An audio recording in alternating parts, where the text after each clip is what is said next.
Hello all. इस lecture में हम लोग डिराइव करेंगे relation between Einstein's coefficient. Basically हम लोग डिराइव करने वाले हैं ये जो रिलेशन है हमारे पास, ये कि जो स्पॉन्टेनियस एमिशन में आइंस्टीन कोफिशिएंट होता है ना, स्पॉन्टेनियस एमिशन में और स्टिमुलेटेड एमिशन में और स्टिमुलेटेड एब्जॉर्प्शन या सिंपल एब्जॉर्प्शन में, तो उनमें एक रिलेशन होता है। ये रिलेशन है, इसको हम लोग डिराइव करेंगे। सबसे पहले हमें ये पता होना चाहिए कि एब्जॉर्प्शन ट्रांजिशन क्या है, स्पॉन्टेनियस ट्रांजिशन क्या है और स्टिमुलेटेड ट्रांजिशन क्या होता है। तो सबसे पहले क्या है एब्जॉर्प्शन। एब्जॉर्प्शन सबसे पहला प्रोसेस है। तो हमारे पास ये मान लेते हैं दो एनर्जी लेवल है, उसे तो बहुत ढेर सारे होंगे बट सिंप्लिसिटी के लिए हम लोग मान लेते हैं हमारे पास दो एनर्जी लेवल है। इस एनर्जी लेवल की एनर्जी E1 है, इसकी E2 है।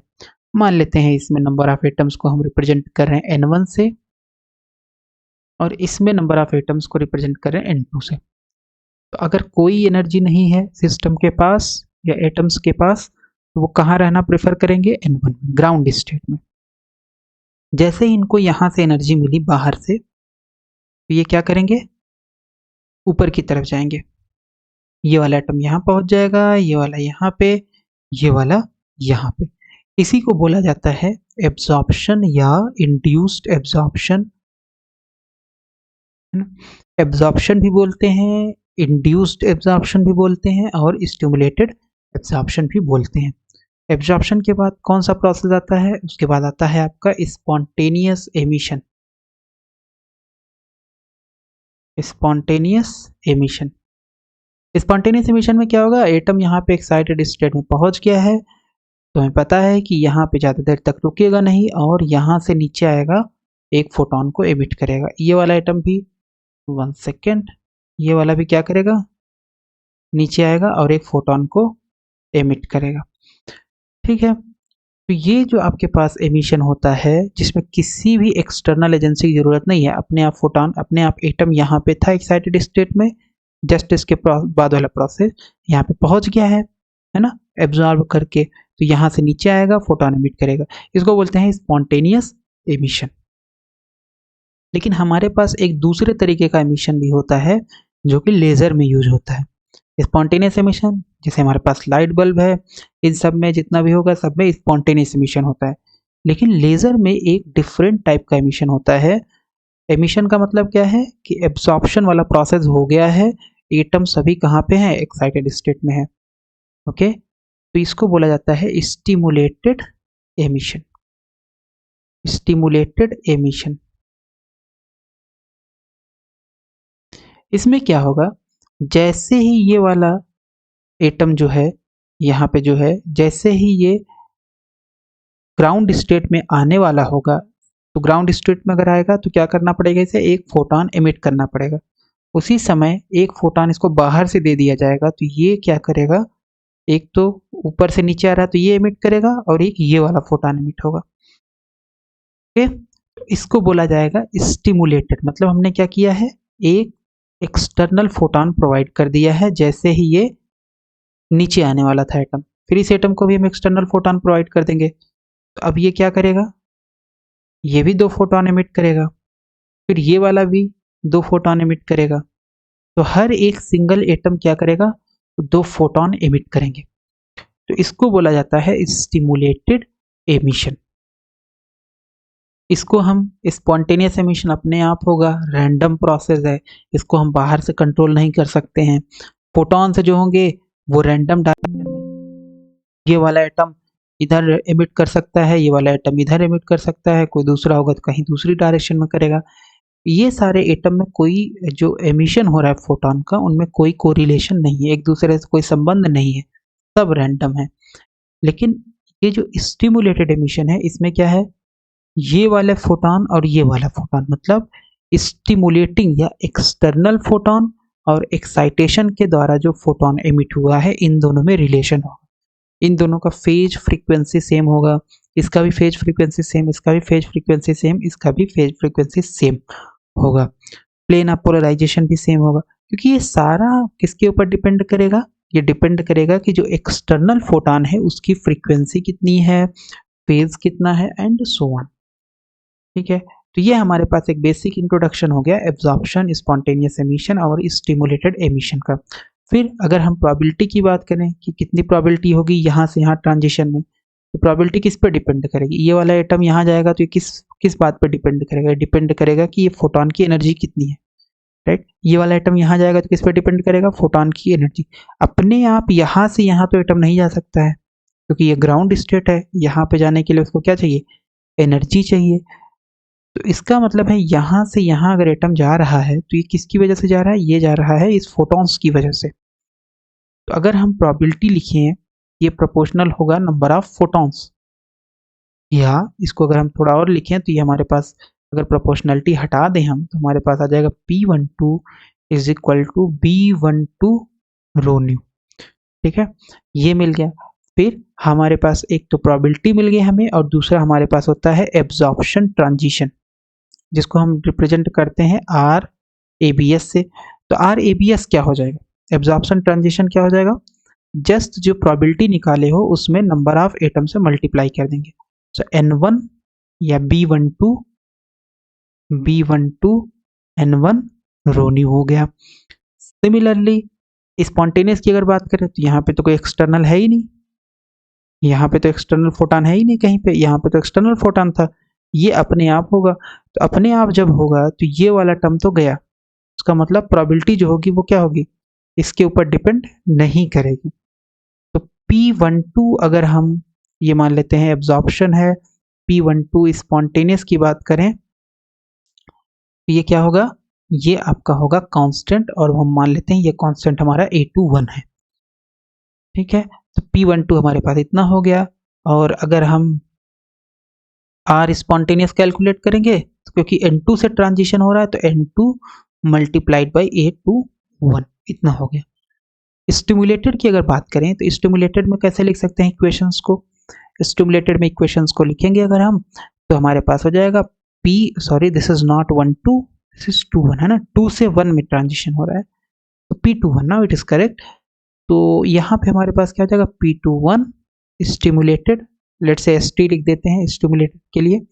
अब यहाँ पे ये किसके ऊपर डिपेंड कर रहा है? ये डिपेंड कर रहा है, ये जो प्रोसेस है आपके पास ये डिपेंड करेगा एक्सटर्नल फोटॉन्स के ऊपर। तो इसका मतलब है P21 जो होगा वो हो जाएगा आपका प्रोपोर्शनल टू रो न्यू, या इसको हम लिख सकते हैं P21 ST is equal to, मान लेते हैं कोफिशिएंट कितना? B21 रो न्यू। ठीक है, फिर अगर एब्जॉर्प्शन स्टिमुलेटेड ट्रांजिशन की बात करें, rate of change of number of atom बताता है RST। R जो है बेसिकली क्या बताता है? Rate of change of number of atoms.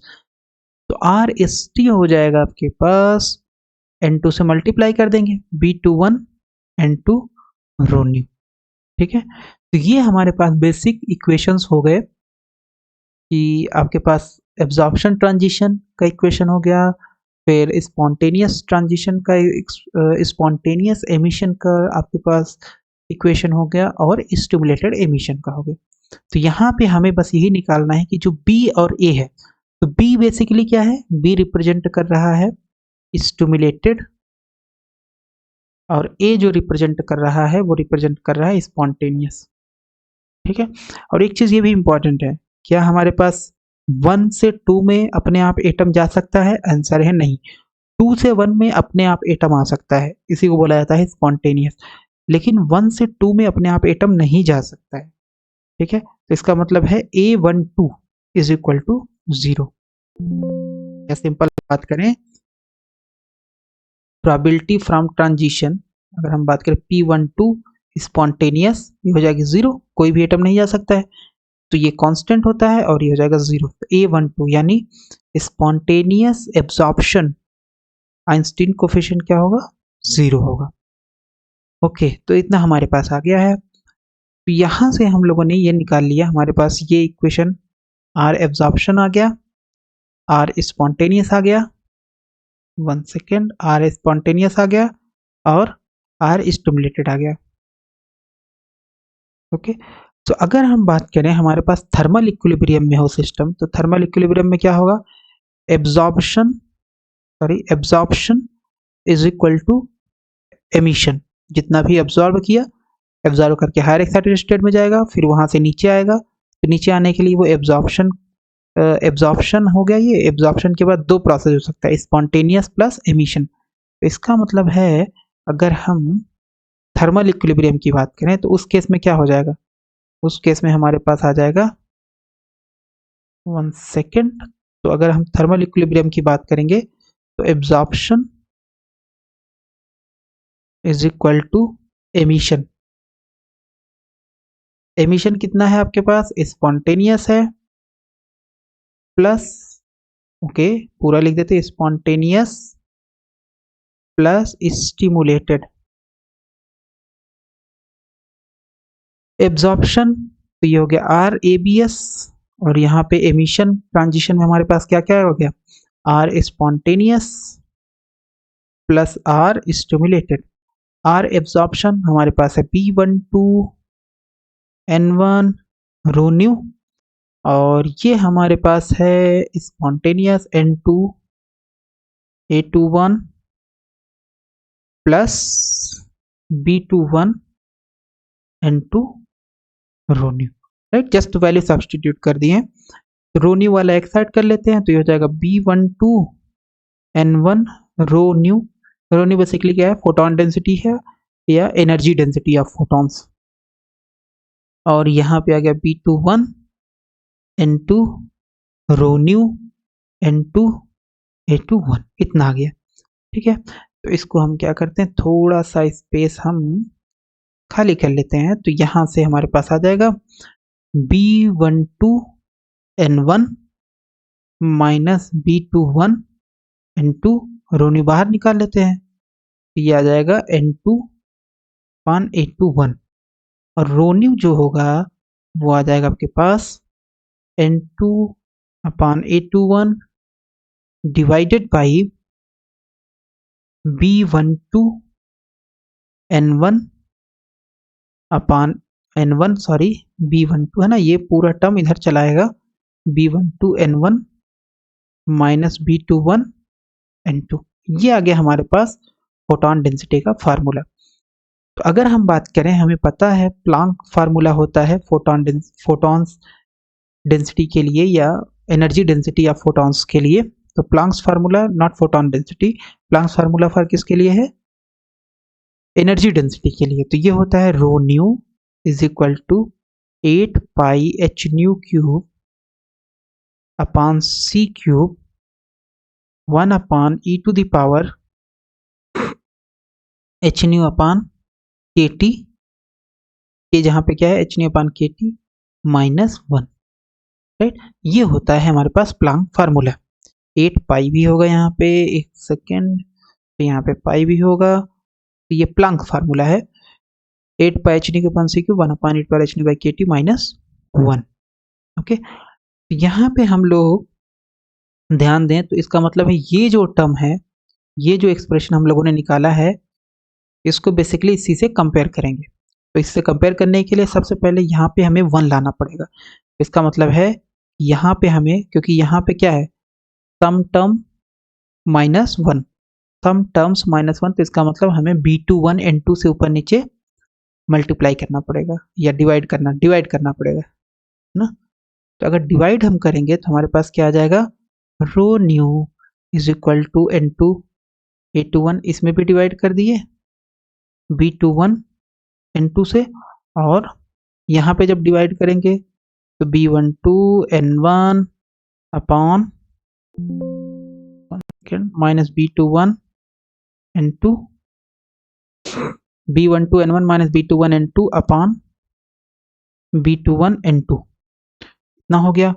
और N2 से N2 ये कैंसिल हो गया, ये आ गया आपके पास A21 अपॉन B21, और यहाँ आ गया आपके पास B12N1 B21N2 minus B21N2 upon B21N2, ठीक है। तो ये पूरा कैंसिल हो जाएगा, आ जाएगा यहाँ 1, और यहाँ पे आपके पास okay, so this is correct, और ये आ गया इतना A21 अपॉन B21 न्यूमरेटर में आ गया, divided by B12 upon B21 N1 upon N2 -1।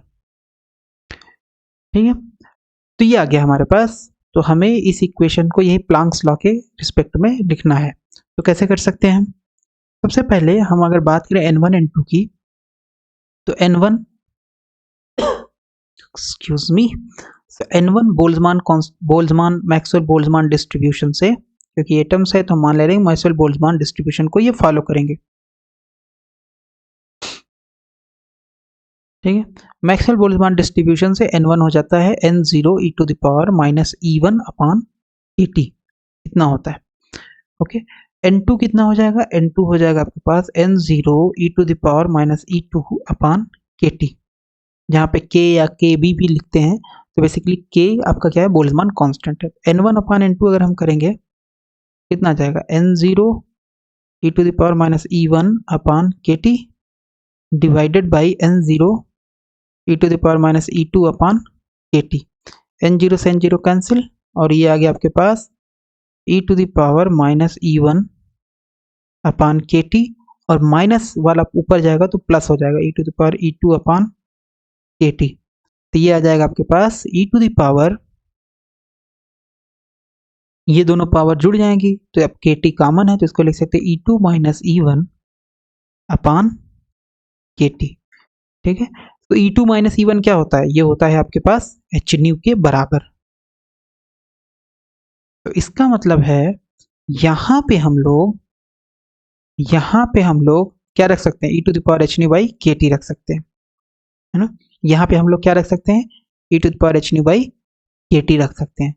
तो ये N1 अपॉन N2 की वैल्यू है यहाँ पे, जो हम लोगों ने भी निकाला, यहाँ सब्सटीट्यूट कर देंगे। और सब्सटीट्यूट जैसे ही करेंगे तो देखते हैं क्या आता है। तो इसको हम लोग यहाँ से,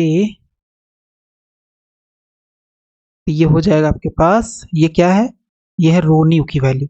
सो rho nu is equal to A21 upon B21 divided by B12 upon B21 N1 upon N2, इसकी वैल्यू हम रख सकते हैं hν अपॉन KT, और ये हो गया -1। ठीक है, B12 है यहाँ पे, B12 B21 e to hν by KT -1, इतनी वैल्यू आ जाएगी। ठीक है, तो एक बार इसको हम लोग क्या करेंगे, इसके बाद फिर हम लोग इससे कंपेयर कर देंगे। तो यहाँ पे जैसे ही कंपेयर करेंगे तो क्या आएगी वैल्यू?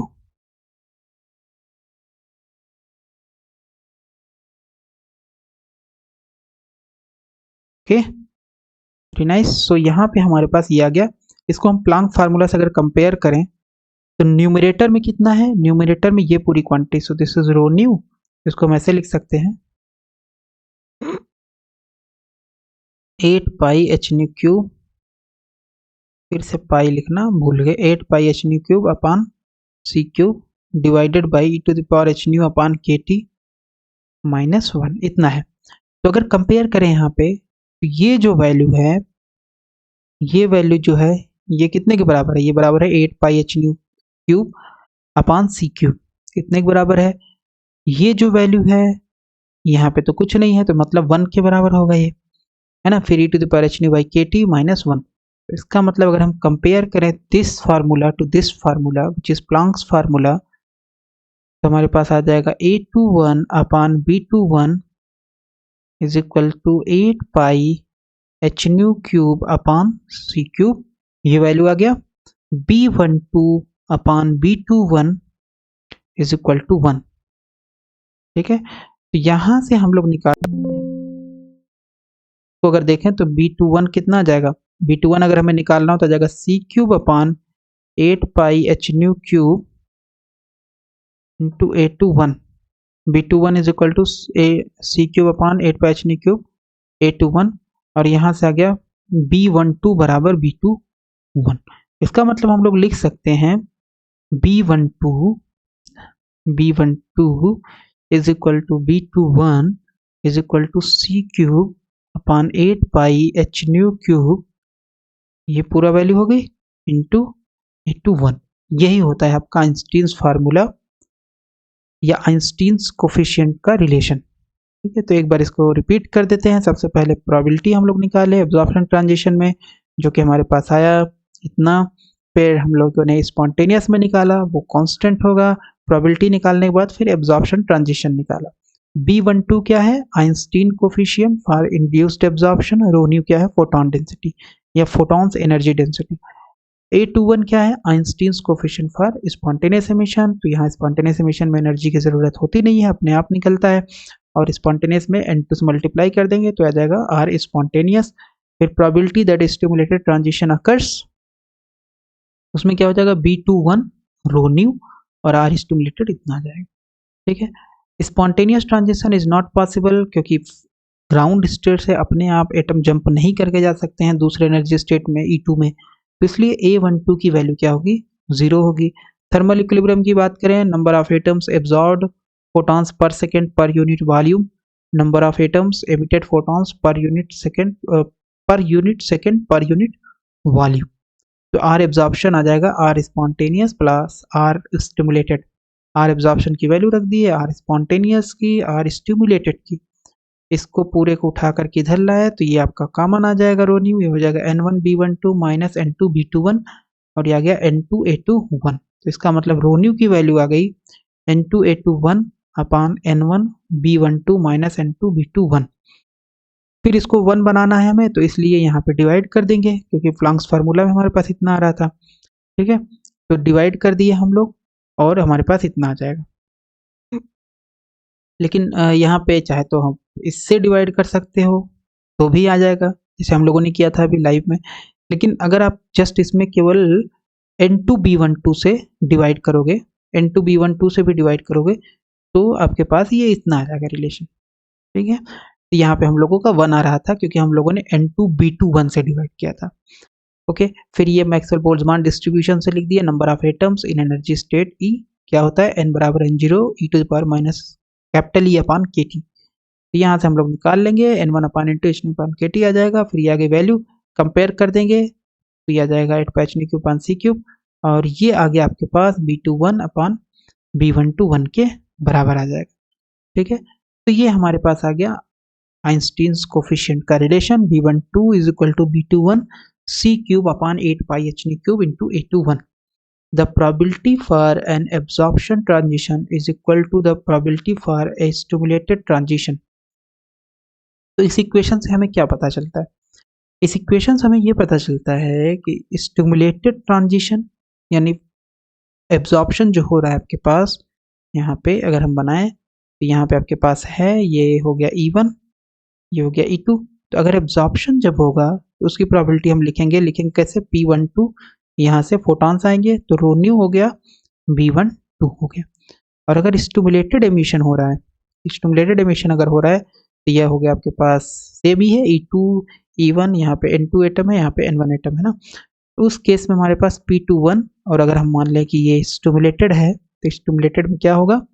स्टिमुलेटेड में एक एक्स्ट्रा फोटॉन की ज़रूरत होगी, यहाँ से एटम जैसे नीचे गिरेगा तो स्टिमुलेटेड हो जाएगा रो न्यू B21 के बराबर। B12 क्या है? एब्जॉर्प्शन ट्रांजिशन का आइंस्टीन कोफिशिएंट। B21 क्या है? स्टिमुलेटेड एमिशन में आइंस्टीन्स कोफिशिएंट।